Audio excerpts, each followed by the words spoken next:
আসসালামু আলাইকুম শাইখ রহমতুল্লাহ। আমার ছোট ভাই ডিগ্রি ফাইনাল পড়ে, ইসলামের তেমন কোনো জ্ঞান নেই। সে ফেসবুকে ভিডিও বানিয়ে ইনকাম করতে চায়। এখন ইনকাম সময় নেই, পড়াশোনা করতে চায়। আল্লাহ হেদায়েত করবে সব ছেলেদেরকে। তার ভিডিও তো কখনো তার ভিডিওতে কখনো মহিলা সরকার অথবা বিদেশি কোনো মহিলাদের ছবি ভিডিওর সামনে লাগিয়ে দেয় না, হারাম না যায়।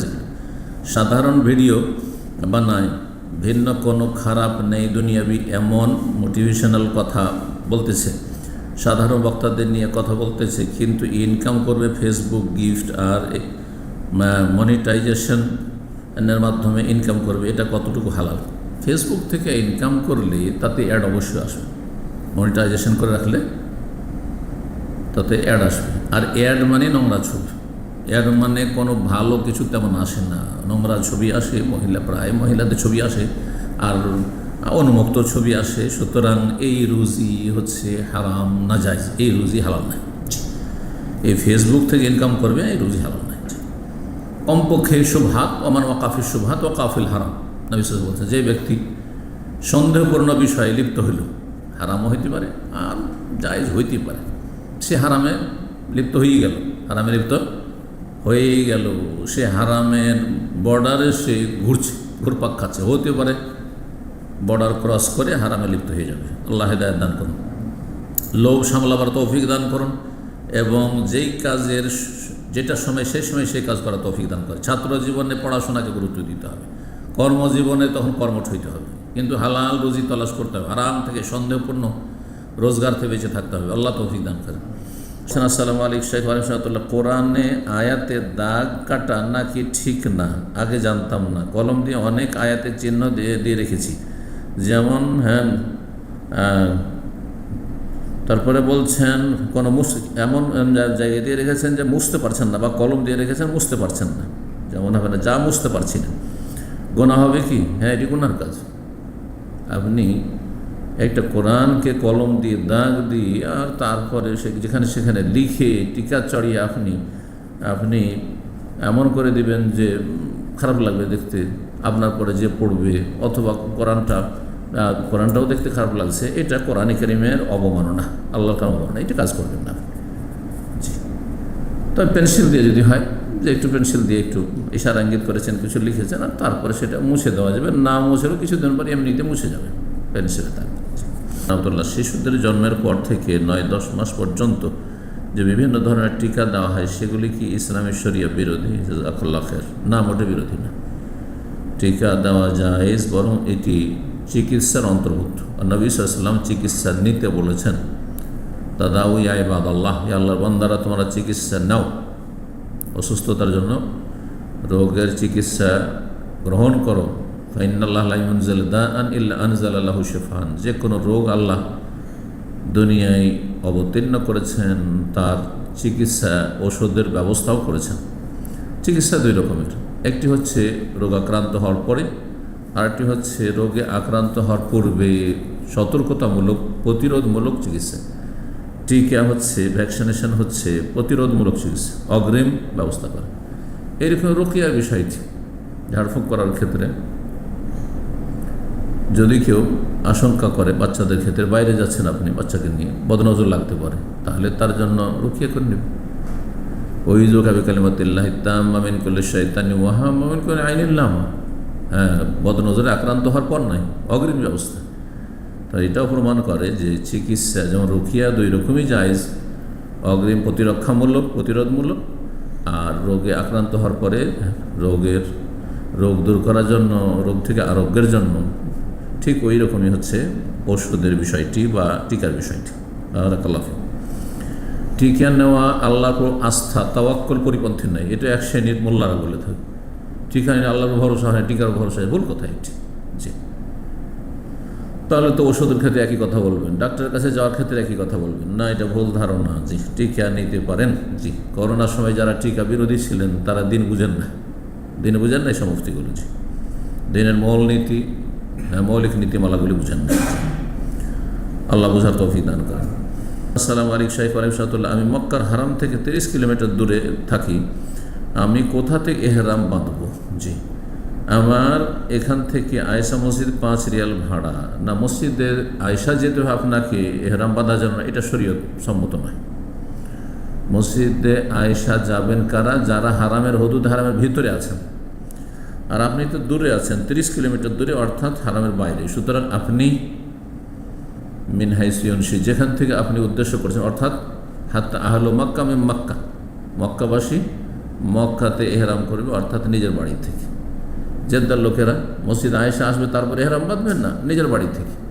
জেদ্দাতে একটি মসজিদ আছে, সেখানে বেশ গোসলখানার ব্যবস্থা আছে সুন্দর করে, ওইখানে এসে এহরাম বাঁধে, ওটা ভুল, ওটা কোনো মিকাত না যে আপনি মিকাতে যাবেন। বরং আপনি নিজের ঘর থেকে, নিজের হোটেল থেকে, জেদ্দায় হোটেলে আছেন, জেদ্দায় বাসায় আছেন, যেখানে আছেন না কেন আপনি সেখান থেকে এহরাম বাঁধেন। ওই রকমই মক্কার হুদুদে হারামের বাইরে, হারামের সীমানার বাইরে যারা বসবাস করছে, যেমন 30 কিলোমিটার দূরে এই ভাই, তাকে বলবো যে আপনি নিজের ঘর থেকে গোসল করে পরিষ্কার পরিচ্ছন্ন হয়ে এহরামের কাপড় পরে আপনি লাব্বাইক বলবেন ওমরার জন্য আর হজের জন্য। আসসালামু আলাইকুম শাইখ। ওয়ালাইকুম সালামতুল্লাহ। নিজের ভাইয়ের পরিবার বড় শিরকের সাথে সম্পর্ক থাকে, তাহলে তার ছেলে মেয়েকে কোনো হাদিয়া দেওয়া যাবে? অসুবিধা কি? হাদিয়া তো অমুসলিমকেও দেওয়া যাবে, হাদিয়া উপঢৌকন দেবেন। হ্যাঁ, কেউ শিরকি আকিদা বিশ্বাস করে, তার ছেলে মেয়েকে কোনো অসুবিধা নেই, তাদেরকেও দিতে পারেন। আর ছেলেমেয়েরা তো মাসুম নিষ্পাপ, তারা কি জানে? অথবা তার পরিবারে কোনো সাহায্য সহযোগিতা করতে পারবো? হ্যাঁ পারবেন, কোনো অসুবিধা নেই। মুশরিক কাফের কেউ সাহায্য সহযোগিতা করা যাবে, তবে আপনার মুমিন মুত্তাকি আল্লাহ ভীরু ভাই বোনেরা বেশি হক রাখে, ভালো মানুষরা আপনার সাহায্য সহযোগিতার হক বেশি রাখে। মুসলিম বেশি মুখাপেক্ষী অভাবী, আর আপনি কাফেরকে দেবেন। যে সহি আকিদা আর অনুসারী ভাই বোনেরা বেশি মুখাপেক্ষী অভাবী, আর আপনি বেদাতিকে শিরকি আকিদা বিশ্বাসী তাদেরকে দেবেন না। তবে আত্মীয় হিসাবে তাদেরকে হাদিয়া দেওয়া, উপঢৌকন দেওয়া, তাদেরকে মাঝে মাঝে দাওয়াত দেওয়া, কোনো অসুবিধা নেই। কাফেরের দাওয়াত গ্রহণ করেছেন নবী করিম সাল্লাল্লাহু আলাইহি ওয়াসাল্লাম, কাফেরের দাওয়াত যদি গ্রহণ করতে পারেন, তো আপনি দুনিয়ার স্বার্থে নয়, তার অনিষ্ট থেকে রক্ষার জন্য, অথবা ইসলামের স্বার্থে যদি আপনি কাফেরকে দাওয়াতও দেন, তো জায়েজ আছে। কিন্তু দুনিয়ার স্বার্থে আপনি কাফেরের সাথে বন্ধুত্ব করবেন, অন্তরের ভালোবাসা, শিরকি আকিদায় বিশ্বাসী তাদের সাথে আপনি অন্তরের ভালোবাসা রাখবেন, এটি জায়েজ নয়। কিন্তু তাদেরকে হাদিয়া উপঢৌকন দিতে পারবেন, তাদের কল্যাণ লাভের জন্য, তাদের অনিষ্ট থেকে রক্ষার জন্য, ইসলামের স্বার্থে, এবং তাদের অনিষ্ট থেকে নিজেকে বাঁচাবার জন্য, নিজের পরিবারকে বাঁচাবার জন্য। আসসালামু আলাইকুম শাইখ রহমতুল্লাহ। প্রাইমারি স্কুলে শিক্ষার্থীদের জন্য সরকারিভাবে যে টিফিন বা খাদ্য সামগ্রী প্রদান করা হয়, তা বাচ্চাদের মাঝে বিতরণের পর যদি কিছু খাবার অতিরিক্ত থেকে যায়, থাকবে কেন? বেশি করে দিয়ে দেবেন, থাকার প্রশ্ন ওঠেন। সে বাড়তি খাবারগুলো শিক্ষকগণ করতে পারবেন, সরকারকে অনুমতি দিচ্ছেন। সরকার যদি বলে যে যেটা বাঁচবে সেটা আপনারা খেয়ে নিন বা বাসা নিয়েছেন, তাহলে যায়। কিন্তু এটা কোনো সরকার বলবে না, আমার যতটা জানা রয়েছে। এটা শুধু দেওয়া হয় স্টুডেন্ট ছেলে মেয়েদের জন্য, ছাত্রছাত্রীদের জন্য। সুতরাং তাদের হক নষ্ট করবেন না, 9-6 করে অল্প স্বল্প দিলেন আর ঘরে নিয়ে চলে গেলেন। এক সময় প্রাইমারি স্কুলগুলোতে পোশাক দেওয়া হতো, ভালো ভালো পোশাকগুলো শিক্ষকরা নিয়ে চলে যেত। হ্যাঁ, আর তারপরে ওই যেগুলো খারাপ একেবারে চলে, সেগুলি ওই ছাত্রদেরকে দেওয়া হতো। আল্লাহ হিদায়াত দান করুন। এরা হারাম কর, এরা হারাম খবরদারি কাজ করবেন না, এটা আপনাদের হক নয়। তবে যেমনটা বললাম, যদি অনুমতি সরকার দেয়, শিক্ষা দপ্তর, শিক্ষামন্ত্রীর পক্ষ থেকে থাকে যে যা অতিরিক্ত হবে তা আপনারা খেয়ে ফেলবেন, ভাগ বন্টন করবেন, তাহলে যায়। আসসালামু আলাইকুম শাইখ রহমতুল্লাহ। আমার বোনের বিয়ে হয় কমিউনিটি সেন্টারে, ফ্রি মিক্সিং জেনেও আত্মীয় সম্পর্ক রাখতে সেখানে বোরখা পরে যায়, কিন্তু খাওয়ার সময় মুখ খুলে খাবার খায় না। মুখ খুলে খাওয়া জায়েজ হয়নি, যেখানে ফ্রি মিক্সিং বলছেন, ওখানে মুখ খুলে খাবার জায়েজ হয়নি।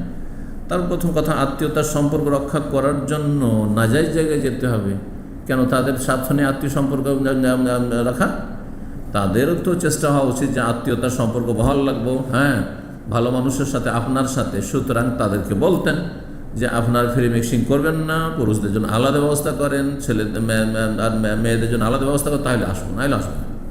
তার ইসলামের দাওয়াত দেওয়া হয়তো, নিজেও জাহান্নামের রাস্তাতে বাঁচতেন, আর আপনার বোনের পরিবারকে বা আপনার বাবা মায়ের পরিবারকে তাদেরকেও জাহান্নামতে বাঁচাতেন। আপনি গুনার কাজ করেছেন। আল্লাহ হিদায়াত দান করুন। বলছেন যে এই অনুষ্ঠানটি সম্পূর্ণ ক্যামেরা দ্বারা ভিডিও হচ্ছে, তারপর ভিডিও হচ্ছে না যায়, যেরকম বিয়েতে যাওয়া যেখানে ভিডিও হচ্ছে, মহিলাদের জন্য যাওয়া একেবারে না যায়। এখন এসব ছবি ভিডিও সবার কাছে ছড়িয়ে পড়েছে, আরও হারাম কাজ হয়েছে, এখন গুনাহ জারিয়ে চলতে থাকে। আর আমার মুখ দেখা যাচ্ছে, আপনাকে আশা করি ভালোই লাগছে, আল্লাহ হিদায়াত করুন। আমি কি করতে পারি? হ্যাঁ, মুছে ফেলারও কোনো উপায় দেখছি না। আল্লাহর কাছে তওবা করেন। এখন সমাধান হচ্ছে আল্লাহর কাছে খালেস অন্তর থেকে তওবা করেন, জি, আর অনুতপ্ত হন। আর আল্লাহ রাব্বুল গফুরুর রহিম, আল্লাহর কাছে আশা রাখেন, হয়তো আল্লাহ মাফ করবেন ইনশাআল্লাহ। না হলে গুনাহর বোঝা চাপতে থাকে।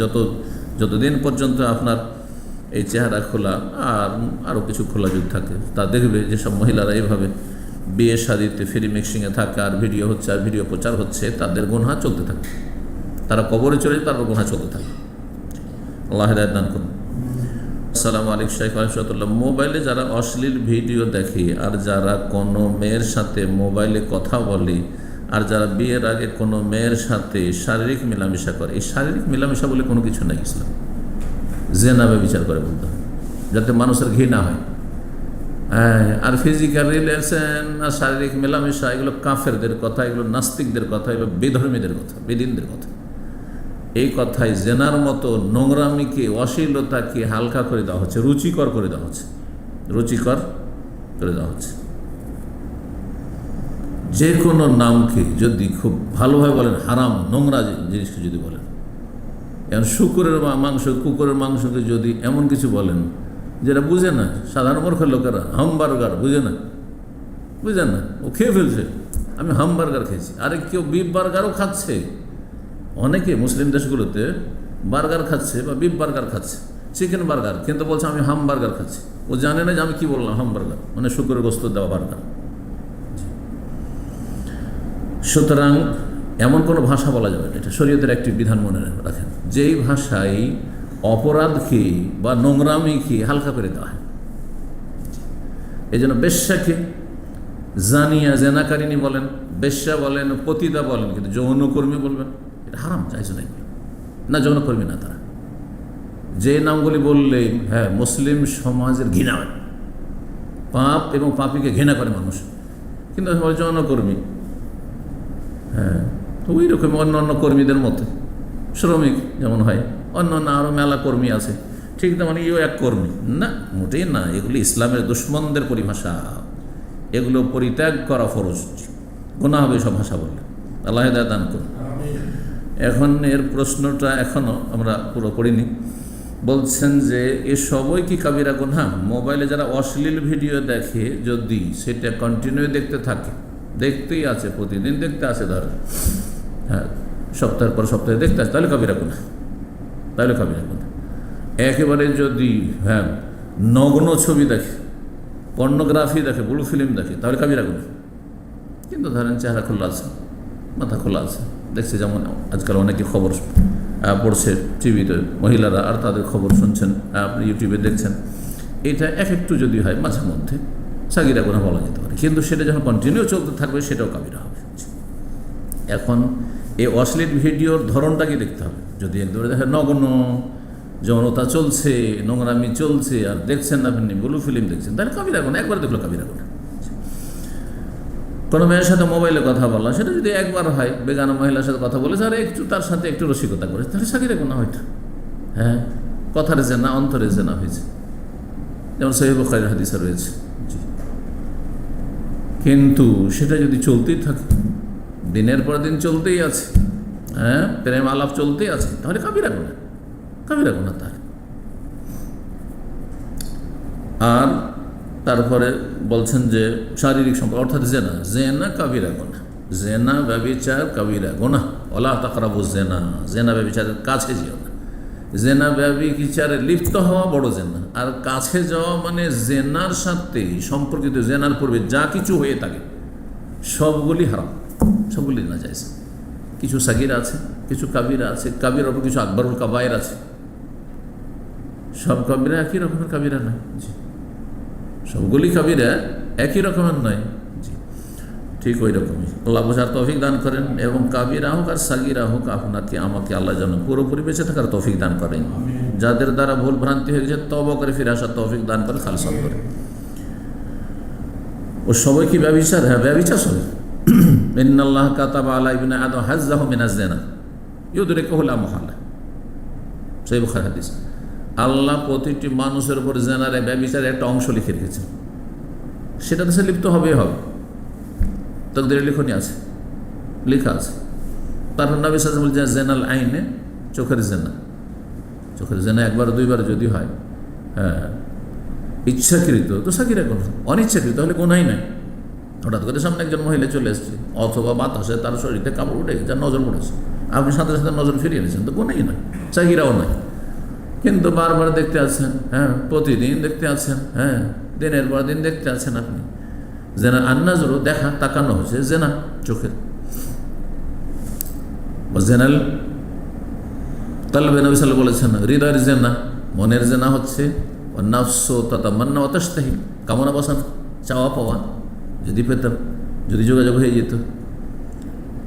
জেনাল লিসানে আল কালাম, জবানের জেনা হচ্ছে কথা বলা, প্রেম আলাপ করা বেগানা মহিলার সাথে। জেনাল ইয়াদে, হাতের জেনা আল বাতশ, ধারণ করা, মোবাইলে ধরে প্রেম আলাপ করছেন, তো এই যে হাতে মোবাইলটা ধরে নাজায়েজ কথা বলছে, এটা হাতের জেনা হচ্ছে। আর কথার জবানের জেনা হচ্ছে, শুনছেন যে, দেখেন ওই যে বেগানা মহিলার প্রেম আলাপগুলো শুনছেন, আমোদ ফুর্তির কথা শুনছে, রসিকতার মজা লাগছে, হ্যাঁ, মিষ্টি কথা, এটা কানের জেনা, অঙ্গ প্রত্যঙ্গের জেনা। ওয়াল ফরজ ইউসাদ্দিকু যালিকা ওয়া ইয়াকাযযিবুহু, আর গুপ্তাঙ্গ লজ্জা স্থান এটার বাস্তবায়ন করে অথবা বাস্তবায়ন করতে অক্ষম হয়ে যায়। চেষ্টা চালায় দুইজনে কাছাকাছি হওয়ার, আর তারপরে কাছাকাছি হতে পারলো তো পারলো, তাহলে বড় জেনা লিপ্ত হয়ে গেল, আর না হলে ব্যর্থ হইলো। কিন্তু সে যেহেতু অন্তরে সংকল্প করে চলে যে আমি কুকাজে লিপ্ত হব, সেজন্য সে কাবিরা গুনাহ, তারও কাবিরা গুনাহ হবে। কিন্তু একজন অন্তরে সংকল্প করেছে আর পারেনি, লোকজন জেনে গেছে, টের পেয়ে গেছে, অথবা দেখে গেছে, তখন উধাও কাছাকাছি হচ্ছিল, সেও কাবিরা গুনাহে লিপ্ত। কাবিরা, কারণ এই বাধা না হলে সে কাবিরা গুনাহ করেই ফেলতো, কাবিরা গুনাহ এটিও। আর একজন ব্যভিচার করে ফেলেছে, তো সেটা আরও বড় কাবিরা গুনাহ। এটা একটি গুনাহ, ব্যভিচারের মতো গুনাহ বা যে কোনো গুনাহ, এই বিভিন্ন স্তর আছে, কাবিরারও বিভিন্ন স্তর, একটি কাবিরা গুনাহর বিভিন্ন স্তর আছে, একই রকম না। আল্লাহ রাব্বুল আলামিন আমাদের হেফাজত করুন, বাঁচিয়ে রাখুন, গুনাহ থেকে ভালো অবস্থায় রাখুন, আল্লাহ নেক অবস্থায় রাখুন। জেনা ও ব্যভিচারের মধ্যে পার্থক্য কি? আল্লাহ হেদায়েত করে। জেনা আরবিতে, ব্যভিচার বাংলাতে, সবগুলি কাবিরা গুনাহ, জেনা কাবিরা গুনাহ। কিন্তু যেমনটা বললাম বিস্তারিত, সেটি শুনবেন ভালো করে এবং বোঝার চেষ্টা করবেন। আল্লাহ বাঁচিয়ে রাখুন। আসসালামু আলাইকুম। আমার এক বন্ধু শারীরিকভাবে চলাচল করতে অক্ষম, সে দীর্ঘ কয়েক বছর যাবৎ আপনার কথা শুনেও কোরআন পড়ে 5 ওয়াক্ত নামাজি হয়েছে, আলহামদুলিল্লাহ, আল্লাহ কবুল করুন। এখনও প্রতিদিন কোরআন পড়ে এবং বাংলা অনুবাদ সহ কোরআন তেলাওয়াত শোনে। কিন্তু এখন প্রশ্ন হলো, সে সর্বদাই পাক পবিত্র থাকতে পারে না। সেক্ষেত্রে আমার বন্ধুর নামাজের বিধান কি? ফাত্তাকুল্লাহ মাস্তাতাউ, যথাসাধ্য আল্লাহকে ভয় করবে, যতটা পারে পাক পবিত্র থাকবে, আর প্রতি ওয়াক্তে উজু করবে, প্রতি ওয়াক্তে যখন সালাত শুরু করে উজু করবে, আর তারপরে সালাতের অবস্থায় না পাক হয়ে যায় কোনো অসুবিধা নেই, কাপড় খারাপ হয়ে যায় আর তারপরে মলমূত্র বেরিয়ে যায়, কোনো অসুবিধা নেই। কিন্তু সালাত পড়তে হবে, নামাজের কোনো মাফ নেই, ছাড় নেই, যতক্ষণ হুঁশ আছে। আসসালামু আলাইকুম শেখ রহমতুল্লাহ। তারাবি বা অন্য সময় কোরআন খতমের পর আবার সূরা বাকারা প্রথম থেকে কিছু দূর পড়ে দেই, এটা কি সঠিক? এটা এক শ্রেণীর লোকেরা বুঝেছেন, কিন্তু এই বুঝটি ভুল। এটি হাদিস থেকে, যে কোরআন তেলাওয়াতের ক্ষেত্রে কি করতে হবে, আপনি চলমান থাকবেন। চলমান থাকবেন, খতম করে দিলেন, থেমে গেলেন যে না, থামিয়ে না, আবার শুরু করে দেন। যার ফলে এক শ্রেণীর কারি সাহেবের এই হাদিসটা ভুল বুঝার কারণে ভেবেছে যে যেমনই সূরা নাস খতম হলে আবার সূরা ফাতিহা কমপক্ষে পড়ে নিতে, অথবা সূরা বাকারা কয়েকটা আয়াত পড়ে নিতে। কিন্তু এই আমলটি রাসূলুল্লাহ সাল্লাল্লাহু আলাইহি ওয়াসাল্লামেরও নয়, সাহাবায়ে কেরামদেরও নয়। এটি তাদের ভুল ব্যাখ্যা এবং ভুল বোঝার কারণে এই ভুল আমলটি করে থাকে, কোনো প্রয়োজন নেই। বরং এই হাদিস যদি সহি হয়, তাহলে তার অর্থ হচ্ছে যে আপনি নিয়মিত কোরআন তেলাওয়াত চালিয়ে যাবেন। খতম হয়ে গেল মানে ব্যাস থাকলো, আবার সপ্তাহ মাস কোরআন তেলাওয়াত নেই, না, এমন না। প্রতিদিন কিছু না কিছু একটা আপনার জন্য কোরআন তেলাওয়াতের ওজিফা থাকে। জি, আসসালামু আলাইকুম শেখ। ওয়ালাইকুম রহমতুল্লাহ। ইসলামে সাধারণভাবে নারীদের কর্মজীবন নিয়ে বিভিন্ন মতামত শোনা যায়। যদি কোনো মেয়ে ছোটোবেলা থেকে কর্মক্ষেত্র বা উপার্জনের কোনো অভিজ্ঞতা না রাখে, হুকুমের ক্ষেত্রে অভিজ্ঞতা রাখুক না রাখুক তাতে কোনো যায় আসে না, এরপর বিবাহের পর তার কয়েকটি ছোট্ট সন্তান থাকে এবং হঠাৎ তার স্বামী মারা যায়, তখন সে কিভাবে নিজের ও সন্তানদের ভরণ পোষণ চালাবে? এমন পরিস্থিতিতে যদি ওই নারী পর্দা ও ইসলামী বিধান মেনে চাকরি বা কোনো হালাল উপার্জনের কাজ করতে চায়, তাহলে কি ইসলামের দৃষ্টিতে তা জায়েজ হবে? এ বিষয়ে শরীয়তের সঠিক দিক নির্দেশনা জানতে চায়। বলছেন যে একজন নারী, তার স্বামী মারা গেছে, বিধবা হয়েছে, বাচ্চারা রয়েছে, তাদের ভরণ পোষণ কীভাবে চালাবে? প্রথম শরীয়তের মাসলা জেনে নিতে হবে যে ছেলে মেয়েদের ভরণ পোষণের দায়িত্ব বাবার ওপর। বাবা মারা গেছে, তাহলে তার দাদার ওপর, যদি দাদা বেঁচে থাকেন। দাদা না থাকেন তো ছেলে মেয়েদের চাচাদের ওপর ফরজ, চাচাদের ওপর ফরজ। এইভাবে কারো না কারো ওপর ফরজ রয়েছে, যারা অপ্রাপ্তবয়স্ক নাবালক তাদের ভরণ পোষণ, এবং যারা নারী তাদের ভরণ পোষণ কারো না কারো ওপর ফরজ রয়েছে। যদি কেউ না থাকে, তাদের কিছু নাবালক শিশু দেশে আছে, কিছু বিধবা আছে, তালাকপ্রাপ্ত আছে, তাদের নিকটাত্মীয় কেউ নেই, দেখাশোনা কেউ নেই, তার সুলতান ওয়ালিউমাল্লা ওয়ালি আল্লাহ, শাসক হচ্ছে অভিভাবক এমন ব্যক্তিদের যাদের কোনো অভিভাবক নেই, দেখাশোনার কেউ নেই। শুধু বিয়ে পড়াবার ক্ষেত্রে না, ভরণ পোষণের দায়িত্বের ক্ষেত্রে সরকারের ফরজ তাদের ভাতা দেওয়া। জি, মশলাটি আপন জায়গায় জেনে নিতে হবে, কিন্তু সেটা আজকাল হয় না, বিশেষ করে মুসলিম দেশগুলিতে সাধারণত হয় না। অমুসলিম দেশে কিন্তু এই সুযোগ সুবিধাগুলি হয়তো আছে। আল্লাহ তাদের ভালোটা দান করুন এবং তাদের অকল্যাণ থেকে, অনিষ্ট থেকে মুসলিম জাতিকে রক্ষা করুন।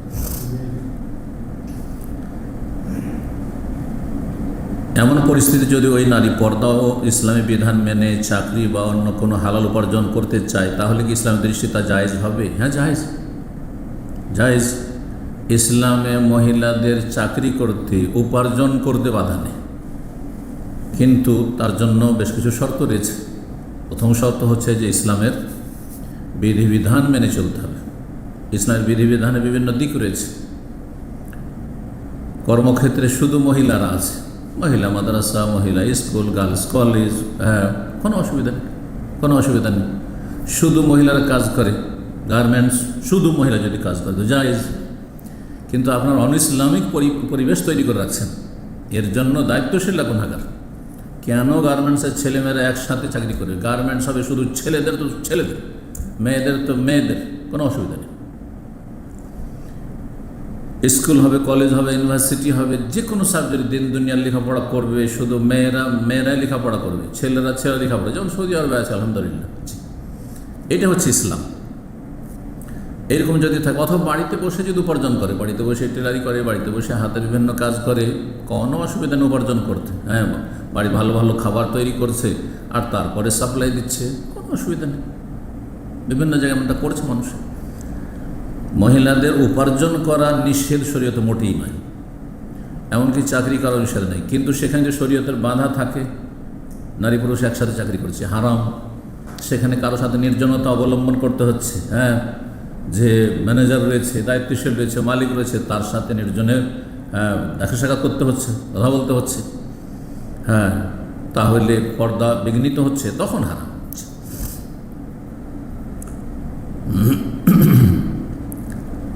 বলছেন যে এই বিষয়ে শরীয়তের সঠিক দিক নির্দেশনা জানতে চাই। তার যদি দেখাশোনা কেউ না থাকে, তারও দেখাশোনার ভরণ পোষণের দায়িত্ব নেওয়ার কেউ নেই, তার ছেলে মেয়েগুলো যে নাবালক নাবালিকা রয়েছে তাদেরও দেখাশোনার কেউ নেই, ভরণ পোষণের দায়িত্ব নেওয়ার কেউ নেই, তাহলে পর্দার বিধান মেনে এবং শরীয়ত বিরোধী যতগুলি পরিবেশ রয়েছে সেগুলি থেকে মুক্ত থেকে, ঘরে হোক অথবা বাইরে হোক, নিরাপদ স্থানে রুজি রোজগার মহিলারা করতে পারবে, এতে কোনো বাধা নেই শরীয়তে। কখন আমরা এটা বলিনি যে মহিলাদের উপার্জন করা হারাম। হ্যাঁ, না, কখন না। যে বলবে সে জাহেল। যদি করে মহিলাদের উপার্জন করা হারাম, তো সে জাহেল, কিছু জানে না সে। কিন্তু পরিবেশটাই তৈরি করেছেন এমন যে পরিবেশটা হচ্ছে হারাম, সেখানে মহিলাদের কাজকর্ম করা হারাম, সেই জন্য আল্লাহ বোঝার তৌফিক দান করেন। আসসালামু আলাইকুম শেখ। ওয়ালাইকুম আসসালাম রহমতুল্লাহ।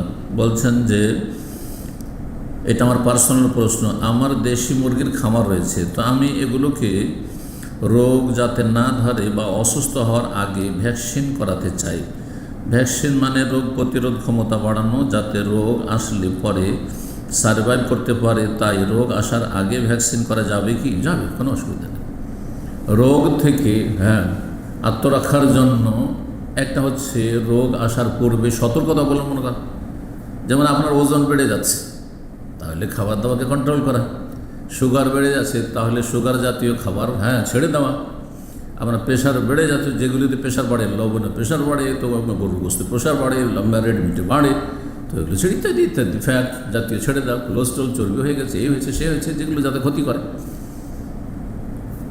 এখনও হয়তো হয়নি, কিন্তু আপনি দেখছেন যে আমার এরকম বয়স হয়ে আসছে, এরকমটা হতে পারে, আগে থেকে সতর্কতা অবলম্বন করছেন, যাই ঠিক ওই রকমই অগ্রিম সতর্কতামূলক ভ্যাকসিন নেওয়া যায়। এটি আল্লাহর ওপর তাওয়াক্কুলের পরিপন্থী না। এক শ্রেণীর লোকেরা যারা এইসব বলে ফুটপাতিয়া মোল্লা, যে এটা আল্লাহর উপর ভরসার পরিপন্থী, টিকা নেব না, ছেলেমেয়েদের টিকা করতে দেয় না, এরা জাহেল, এরা কিছু বুঝে না।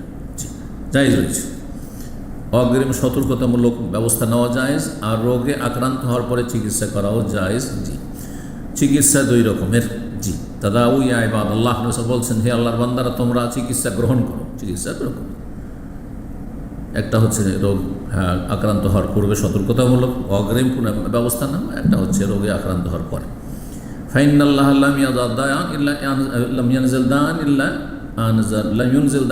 আনজাল্লাহু শিফান, যে কোনো রোগ আল্লাহ নামিয়েছেন পৃথিবী তার চিকিৎসার ব্যবস্থা রেখেছেন। আসসালামু আলাইকুম রহমতুল্লাহ। চারপাশে রোগে মুরগি মারা যাচ্ছে, এমত অবস্থা আমি বুঝতে পারতেছি যে আমার মুরগিকেও রোগ ধরতে পারে, সেই জন্য যেগুলো রোগে আক্রান্ত সেগুলো জবাই করে বাকি সুস্থগুলোকে বিক্রি করে দিয়েছি। সুস্থ মুরগি বিক্রি করে দিয়েছি রোগ আসার ভয়ে, এদিকে আমার গুনাহ হবে না, কোনো গুনাহ হবে না, কোনো হবে না। তবে অসুস্থ কোনো যদি আপনি গবাদি পশু অথবা মুরগি বিক্রি করেন তাহলে সেটা জানিয়ে দিতে হবে, এটা আইন, তাই জানিয়ে দিতে হবে যে অসুস্থ আছে। কারো পছন্দ হলে নেবে, আর না হলে নেবে না। জি, আসসালামু আলাইকুম শাইখ মাশাআল্লাহ। আমি জামির উদ্দিন মাদারগাছি দিনাজপুর থেকে বলছি। অনেক আলেম বলছেন বিয়ে পড়ানোর আগে নাকি কোনো খুতবা নেই, কিন্তু আমরা তো ছোট থেকে এই খুতবা শুনে আসছি, দলিল সব বিস্তারিত জানে বাধিত করবে। জাযাকাল্লাহ খাইর। বিয়ের খুতবা হচ্ছে সুন্নাত, ওয়াজিব নয়, ফরজ নয়, রুকন নয়, অর্থাৎ বিয়ে হবে না এমন বিষয় নাই। যেমন অলি ছাড়া বিয়ে হয় না, কমপক্ষে দুজন সাক্ষী ছাড়া বিয়ে হয় না। জি, এমনটা নয়, বিয়ে হয়ে যাবে, কিন্তু একটা মজলিস, বরকতের মজলিস, দাম্পত্য জীবন এখন গড়ে তুলতে যাচ্ছে একজন ছেলে একজন মেয়ে, আর সেই সময় আল্লাহর জিকির হবে না, আল্লাহর প্রশংসা হবে না, আল্লাহর নাম না হবে না, সেটা বরকতহীন হবে, সেটা বরকতহীন হবে। এবার বেশ কিছু হাদিস রয়েছে, যদি হাদিসগুলো দুর্বল কিন্তু সবগুলি মিলিয়ে মৌলিক বিষয় শরীয়তের স্বীকৃত, যে কোনো মজলিসে আল্লাহর জিকির আজকার বিসমিল্লাহ হোক অথবা আলহামদুলিল্লাহ হোক, তাহলে তাতে বরকত রয়েছে, আর না হলে সেটা বরকতহীন। জি, আর তারপরে নবী সাল্লাল্লাহু আলাইহি সাল্লাম খুতবা পড়তেন, খুতবাতুল হাজা, মানে যে কোনো প্রয়োজনে খুতবা পড়তেন। বিয়ে শাদী ঠিক একটি প্রয়োজন না, অবশ্যই প্রয়োজন। সুতরাং যারা এরকম নতুন কথা বলে ভাইরাল হতে চাইছে, যে আমি নতুন কিছু আবিষ্কার করতে পেরেছি যে বিয়ের খুতবা নাই, এদের কথা আর কোনো মূল্য নেই। বরং আল্লাহর হামদোসানা গণগান করা, ইন্নাল হামদালিল্লাহ, খুতবাতুল হাজা পড়া, এটি বিয়ের এই বৈবাহিক জীবনে বরকতের মাধ্যম। আল্লাহ বুঝার তৌফিক দান করেন, মধ্যম পন্থা অবলম্বনে তৌফিক দান করেন। বাড়াবাড়ি যদি কেউ মনে করে যে খুতবা পড়া হলো না বিয়ে হবে না, বাড়াবাড়ি আর ছাড়াছাড়ি, গাফিলতি, উদাসীনতা হচ্ছে যে খুতবা স্পষ্ট নেই সুতরাং খুতবা অস্বীকার, না, এগুলো নতুন নতুন গুমরাহির রাস্তা বেরিয়ে আসছে। আল্লাহ হেফাজত করুন। আসসালামু আলাইকুম শাইখ মাশাআল্লাহ। বৃষ্টির কারণে ঈদের মাঠে কাদা হয়ে যায়, সালাত আদায় করার মতো অবস্থা থাকে না। প্রশ্ন হলো ঈদের মাঠ পাকা করা যাবে কি? এর কোনো প্রয়োজন নেই। যদি কাদা হয়ে থাকে, বৃষ্টি থাকে, মসজিদে সালাত পড়বেন, নবী সাল্লাল্লাহু আলাইহি ওয়াসাল্লাম মসজিদে পড়েছেন। আর আপনি একটা মোটা অঙ্কের আপনি টাকা পয়সা খরচ করবেন, আপনি ঈদের ময়দান ফাঁকা করার জন্য হয়তো বিশাল ময়দান, সেই টাকা কয়েকটি মসজিদ হয়ে যাবে। জি, মসজিদের প্রয়োজন রয়েছে, ইসলামী প্রতিষ্ঠান হয়ে যাবে, দাওয়া সেন্টার হয়ে যাবে, ইসলামের খেদমত হবে। জি, কিন্তু ঈদগাহকে প্রাচীর দিয়ে ঘেরা আর তারপরে সেটাকে আবার প্লাস্টার করা, এগুলি এমন কোনো সওয়াবের কাজ না, অনেক সময় সেটা অপচয় হয়ে যাবে। তার চাইতে গুরুত্বপূর্ণ কাজ যদি বাকি থাকে, তবে যদি দেখা যায় যে আলহামদুলিল্লাহ আমাদের যথেষ্ট পয়সা আছে, আর আলহামদুলিল্লাহ সবই করছি, আমরা দাওয়াতি কাজও করছি, আমরা দিনী প্রতিষ্ঠানও আছে, আর আমাদের মসজিদও আছে, সবই আছে আলহামদুলিল্লাহ, ধন সম্পদ আছে, সুতরাং আমরা ঈদগাহটা কাদা হয়ে যাচ্ছে, বর্ষা বৃষ্টির দেশ, আমরা পাকা করে নেব, তো তখন নাজায়েজ বলা যাবে না। কিন্তু এটিকে মসজিদের মতো সব, আমাদের সমাজ মনে করে যে ঈদগাহে দান খেরাত করা আর মসজিদে দান করা সমান না, দুটোতে অনেক পার্থক্য রয়েছে, অনেক পার্থক্য রয়েছে। মসজিদ কেউ যদি নির্মাণ করে আংশিকভাবেও অথবা পুরোপুরি, তাহলে তার জন্য জান্নাতে স্পেশাল আলাদা ঘর বানাবেন, কিন্তু ঈদগাহ সম্পর্কে কোনো হাদিস আছে না। একটা কল্যাণমূলক কাজ, ঈদগাহে বেশি এইসব খরচ করার না, খোলা ময়দানে ঈদ পড়বেন, এটাই হচ্ছে সুন্নাহ। মালিক শাইখ রহমতুল্লাহ, বাংলাদেশে ব্যাংক লুটেরা আবার সক্রিয় হয়েছে এবং তাদের মূল লক্ষ্য ইসলামী ব্যাংকগুলো। এই পরিস্থিতিতে আমি কি প্রচলিত সুদভিত্তিক নিরাপদ ব্যাংকগুলিতে কোনো যা নিরাপদ নেই, সুদী প্রতিষ্ঠান নিরাপদ? আল্লাহর যুদ্ধের ঘোষণা রয়েছে, ভালো ঘোষণা। আজকে নিরাপদ, কালকে আল্লাহ ধ্বংস করবে।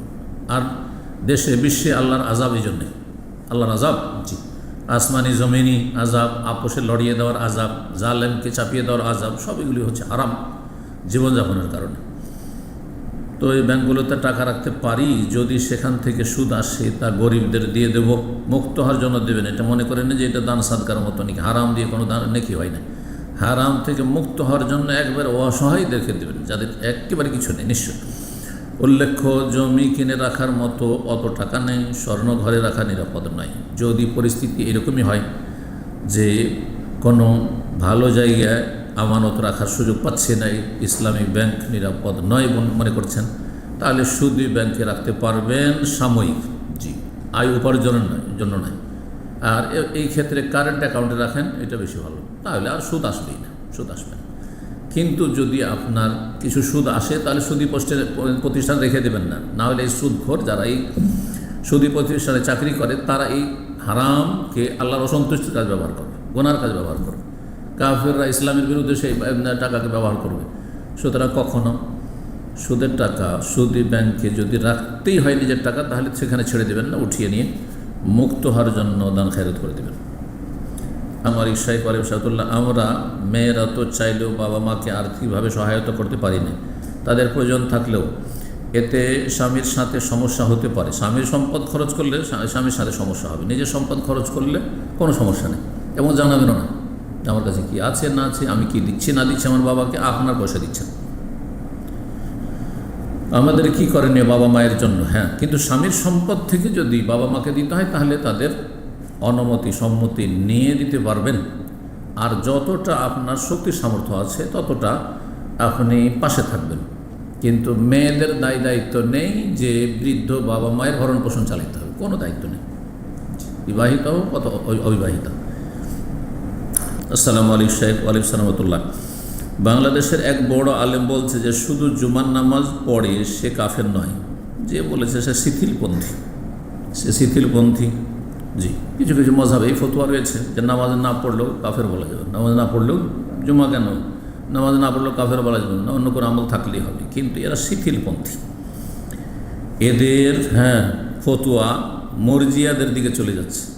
মুসলিম জীবনে প্রথম কাজই হচ্ছে 5 ওয়াক্ত সালাত। যে নামাজ পড়ে তার আল্লাহর সাথে কী সম্পর্ক আছে? কোনো সম্পর্ক নেই। এই জন্য মাসলায় ইখতিলাফ, দ্বিমত রয়েছে। একদল বড় কাফের বলছেন, আর একদল ছোট কাফের ফাসেক বলছেন বেনামাজিকে। কিন্তু যখন ইখতিলাফ হবে তখন আমাদের করণীয় হচ্ছে কোরআন সুন্নাহর দিকে ফিরে আসা। কোরআন সুন্নাহয় ফিরে আসলে দেখি আল্লাহ বলছে আকিমুস সালাত ওয়া লা তাকুনু মিনাল মুশরিকিন, সালাত কায়েম করো, মুশরিকদের দলে শামিল হয়ে যাও না। ফাইন তাবু আকামুস সালাত ওয়া আতাউজ যাকাত ফাইখওয়ানুকুম ফিদ্দিন, তারা যদি তওবা করে সালাত কায়েম করে যাকাত দেয় তাহলে তোমাদের দিনী ভাই, না হলে দিনী ভাই নয়, তাহলে কাফের তারা। নবী সাল্লাল্লাহু আলাইহি ওয়াসাল্লাম বলেছেন আল আহদুল্লাযী বাইনানা ওয়া সাফামান তারাকা ফাকাদ কাফারা, আমার মাঝে আর অমুসলিম মাঝে প্রথম চুক্তি ইসলামে গণ্ডিত আসলে হবে সালাতের। সালাত পড়লে মুসলিম, আর যদি কলমা পড়ো সালাত পড়বো না, ফাকাদ কাফারা, কাফের। সুতরাং জন্মসূত্রে যে মুসলিম, যখন সাবালক হলো যদি বলে যে আমি মুসলিম কিন্তু সালাত পড়বো না, সে কাফের। বা সালাত পড়ার সময় পায়নি, কাফের। সে অলসতে অবহেলাই ছাড়ুক অথবা অস্বীকার করেছে, অস্বীকার করলে সবার কাছে কাফের। আর যদি অবহেলা অলসতে না পড়ে তাহলে সঠিক মতে সেও কাফের। সর্বনিম্ন আমল যেটার ইসলাম টিকাইতে হবে, ইমান টিকাতে হবে, তা হচ্ছে 5 ওয়াক্ত সালাত। চোর ডাকাত তো কোনোদিন জান্নাত যাবে, সুদখোরও জান্নাত যাবে যদি নামাজি হয় আর তৌহিদবাদী হয়। কিন্তু যার তৌহিদ নেই, যার 5 ওয়াক্ত সালাত নেই, প্রথম জাহান্নামের উত্তর কী হবে? জাহান্নামে যাওয়ার কারণ সম্পর্কে কালু লামনাকু মিনাল মুসাল্লিন, আমরা মুসাল্লি ছিলাম না। প্রথম হিসাব কিসের? হাসর মাঠে সালাতের হবে। আউয়াল মা ইউহাসাবু বিল আবদু ইয়াউমাল কিয়ামাতে সলাত, প্রথম সলাতের হিসাব। তাহলে হাসর মাঠের প্রথম হিসাব হচ্ছে নামাজের। আর জাহান্নামীদের চলে যাওয়ার পরে তাদের জিজ্ঞাসা করে জান্নাতীরা যে মা সালাকা ফি সাকার, কী ব্যাপার, একই গ্রামের মানুষ, একই কোম্পানির মানুষ, একই জায়গায় থাকতাম, একসাথে কলেজে ইউনিভার্সিটিতে লেখাপড়া করেছি, হ্যাঁ বন্ধু মানুষ ছেলে, দেখা সাক্ষাৎ হইতো, জাহান্নামে কেন?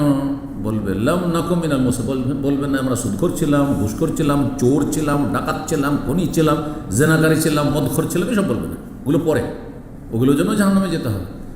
কিন্তু এক নম্বর কারণ জাহান্নামে যাওয়া হচ্ছে লাম নাকুম মিনাল মুসাল্লিন, আমরা নামাজি ছিলাম না, বেনামাজি ছিলাম।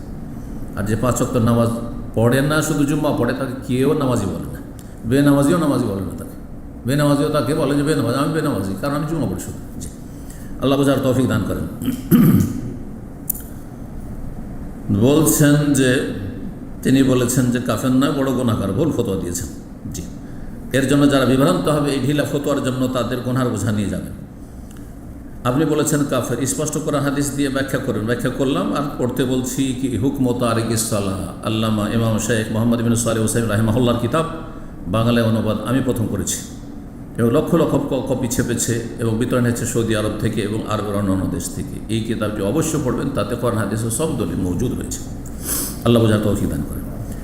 আসসালামু আলাইকুম শেখ রহমতুল্লাহ, দেন মোহরের সমস্যা হওয়ায় বিয়ে ভাঙার আশঙ্কায় আমি ব্যক্তিগতভাবে আমার স্বামীকে বলি টাকা অর্ধেক দিতে, যতটুকু সে পারবে, যতটা মোহর নির্ধারণ করা হয়েছিল তার অর্ধেকটা দিতে বলেছি, কিন্তু নির্ধারণ তার দ্বিগুণ হয়েছে। এই চুক্তিতেই বিয়েটা হয়, কিন্তু বিয়ের পর স্বামী সব টাকায় অর্থাৎ চুক্তির টাকা সহ সবাইকে যা কাগজে কলমে বলেছিল সেটাও দিতে চায়।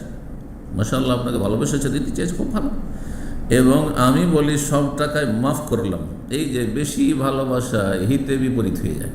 প্রশ্ন শুনলে বুঝবেন, এ সব টাকা দিতে চায় আবেগে স্বামী, স্ত্রী খুব পছন্দ হয়েছে তখন এক সময় যখন ভালো সম্পর্ক ছিল, আর এ বলছে এরও স্বামী খুব পছন্দ হয়েছে, মাশাআল্লাহ, বলছে আমার কিছুই দিতে হবে না, অর্ধেক বলেছে ওরটাও লাগবে না। এখন দেখেন পরিণতি কি হচ্ছে। তো বলছেন যে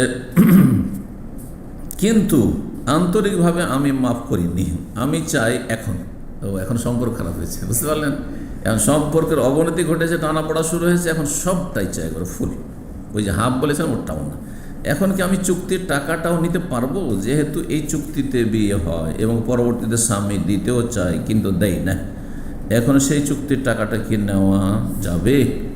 তাহলে মুসলিমুন আলা শুরুতে, যখন বিয়ের সময় এই শর্ত করেছেন যে যেটা লিখলেন কিন্তু আমি আপনাকে অর্ধেকটা মাফ করে দিলাম, তো মাফ করা হয়ে গেছে। মাফ করার পর আবার না মাফ করেছিলাম, সম্পর্ক বলা চলে, এখন ফিরা চলবে না, এটা চলবে না। যেমন দান সাদকা করার পরে ফিরিয়ে নেওয়া যাবে না, এটা খারাপ অভ্যাস। তুলনা করছেন নবী সাল্লাল্লাহু আলাইহি ওয়াসাল্লাম কার সাথে? কুকুরের বমি করার সাথে। কুকুর বমি করার পরে আবার ওইটাকে চেটে দেয়। ঠিক ওইরকমই যারা দান সাদকা করে অথবা কাউকে হাদিয়া উপঢৌকন দেয়, এক বন্ধু আরেক বন্ধুকে হাদিয়া তোফা দিয়েছে, একটা মোবাইল দিয়েছে বা ঘড়ি দিয়েছে, তারপর রাগারাগি হয়েছে, বোঝায় ফিরিয়ে দেয়। এইরকম কাজগুলো আমাদের সে এক সময় জাহেলরা করতো। রাগারাগি হলে আমার জিনিস আমাকে দিয়ে দেয়, না, জায়েজ না, এটা নিকৃষ্ট চরিত্র, এসব কাজ করবেন না। বারাকাল্লাহু ফিকুম। তবে সে যদি দিয়ে দেয় তো ভালো কথা, আপনি মাফ করে দিয়েছেন, মাফ হয়ে গেছে, অর্ধেকটা নেওয়ার অধিকার আছে, অর্ধেকটা নেওয়ার আপনার অধিকার আছে। আর যেটা আপনি মন থেকে বলেননি কিন্তু একটু আবেগে বলে ফেলেছে, ঠিক আছে, অর্ধেকটা আপনি নেবেন, কিন্তু প্রথম যেটা বলে আপনার বিয়ে হয়েছে সেটা আপনাকে মেনে চলতে হবে। বলছেন যে আসসালামু আলাইকুম শেখ ওয়ালাইকুম সালাম, সাল্লাল্লাহু আলাইহি ওয়াসাল্লাম এই দুরূদটা কি সহিহ হাদিস দ্বারা প্রমাণিত জানাবেন? এটা কি নিয়মিত ওজিফা করা যাবে? আপনি কিছু ছোট ছোট সহিহ দুরূদ বললে আমল করতাম। দেখেন, দুরূদের ক্ষেত্রে দুরূদ ইব্রাহিমী এটা প্রসিদ্ধ দুরূদ, হাদিস দ্বারা প্রমাণিত। এছাড়া কিছু দুরূদ যেগুলো হাদিসে রয়েছে পাবেন, সেগুলি পড়বেন। কিন্তু সাল্লাল্লাহু আলাইহি ওয়াসাল্লাম এইভাবে এই বাক্যে নবী সাল্লাল্লাহু আলাইহি ওয়াসাল্লাম থেকে অথবা সাহাবায়ে কেরাম থেকে কোনো রিওয়ায়াত বর্ণনা নেই। কিন্তু কোরআনে কারিমে আল্লাহ হুকুম কি করেছেন? বাস ইয়া আইয়ুহাল্লাযীনা আমানু সাল্লু আলাইহি ওয়া সাল্লিমু তাসলিমা, হে ঈমানদারগণ তোমরা নবীর প্রতি সালাত এবং সালাম পেশ করো। আল্লাহ আমাদেরকে সম্বোধনকে বলছেন দুটি দোয়া করতে হবে, কার জন্য? নবী সাল্লাল্লাহু আলাইহি ওয়াসাল্লামের জন্য। সাল্লু আলাইহি, সালাত, ওয়া সাল্লিমু তাসলিমা, এবং সালাম পেশ করো, সালাত ও সালাম পেশ করো। এখন এই আয়াতের উপর আমল করার জন্য সালাফে সালেহিন থেকে চলে আসে, খায়রুল করুন স্বর্ণযুগ থেকে চলে আসে পরম্পরা। নবীর নাম আসলেই সাল্লাল্লাহু অন্যদের মতো নয় যে মোহাম্মদ বলেছেন, রসুল বলেছেন, নবীজি বলেছেন, এইভাবে সাহাবীরা বলতেন না। বলতেন নবী সাল্লাল্লাহু আলাইহি ওয়াসাল্লাম আর রসুল সাল্লাল্লাহু আলাইহি ওয়াসাল্লাম, হ্যাঁ, আল হাবিব সাল্লাল্লাহু আলাইহি ওয়াসাল্লাম অথবা আলাইহি সালাতু ওয়াসসালাম, এইভাবে। তো সালাফতে চলে। এই জন্য যে কোনো মুহাদ্দিসিনদের হাদিসের কিতাব দেখুন, বুখারী, মুসলিম, আবু দাউদ, নাসাঈ, তিরমিজি, ইবনে মাজাহ, তারা কিন্তু শর্ট ফর্ম ব্যবহার করেন, সংক্ষিপ্ত। যেমন আমার দেশে বিদাতিদের লক্ষণ, বিদাতি কিতাবে যখন নবীর নাম আসলো, হ্যাঁ, তখন ব্রাকেটে কী করা আছে, দন্ত আকার সা বিসর্গ, হ্যাঁ, সা অথবা দ, হ্যাঁ, বিসর্গ, মানে দুরুদ তুমি পড়ে নাও। দাদা বোঝা গেছে? উর্দুতে লেখে, হ্যাঁ, সদ, শুধু সদ লিখে দিয়ে ব্রাকেটে, অথবা সাল্লাম, হ্যাঁ, সদলাম আইন মিম সাল্লাল্লাহু আলাইহি ওয়াসাল্লামের শর্ট ফর্ম। এগুলো বিদাত, এগুলো বেদাত। এই শর্ট ফর্ম ইসলামে চলবে না।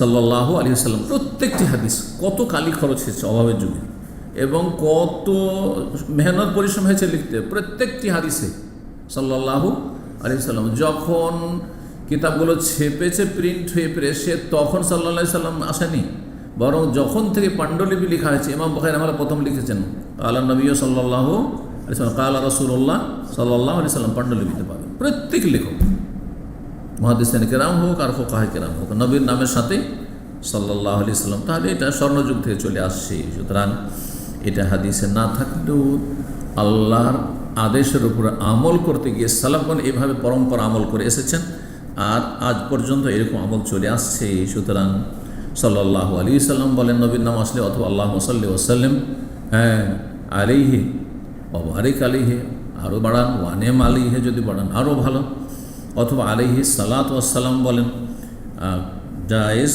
এবং সব রকম জায়েজ। জি, এটাকে নিয়মিত ওজিফা করা যাবে না, এইভাবে ওজিফা করার প্রয়োজন নেই। যদি আপনি নবীর প্রতি, যেমন জুমার দিন বেশি বেশি সালাত পড়বেন, তাহলে হয় দুরূদে ইব্রাহিম পড়েন, আর না হয় আল্লাহুম্মা সাল্লি ওয়া সাল্লিম আলা নবিয়িনা মুহাম্মদ, আল্লাহুম্মা সাল্লি ওয়া সাল্লিম আলা নবিয়িনা মুহাম্মদ, এইভাবে বলেন, বেশি ভালো। হে আল্লাহ, তুমি তোমার নবীর প্রতি সালাত ও সালাম করো, সালাত ও সালাম করো, পেশ করো, বা সালাত রহমত বর্ষণ করো এবং শান্তির ধারা বর্ষিত করো, শাব্দিক অর্থ যেটা। তো এইভাবে আপনি সালাত পড়বেন, এটাই আমরা আমল করে থাকি। নবী সাল্লাল্লাহু আলাইহি ওয়াসাল্লামের প্রতি সালাত ও সালাম জুমার দিনে বেশি বেশি পড়তে হলেন, আল্লাহুম্মা সাল্লি ওয়া সাল্লিম আলা নবিয়িনা মুহাম্মদ, আল্লাহুম্মা সাল্লি ওয়া সাল্লিম আলা নবিয়িনা মুহাম্মদ, আল্লাহুম্মা সাল্লি ওয়া সাল্লিম ওয়া বারিক আলা নবিয়িনা মুহাম্মদ, এইভাবে। অথবা দুরূদ ইব্রাহিমের মাধ্যমে পড়েন, দুটোই আমল করা যেতে পারে। আল্লাহু তাআলা আ'লাম।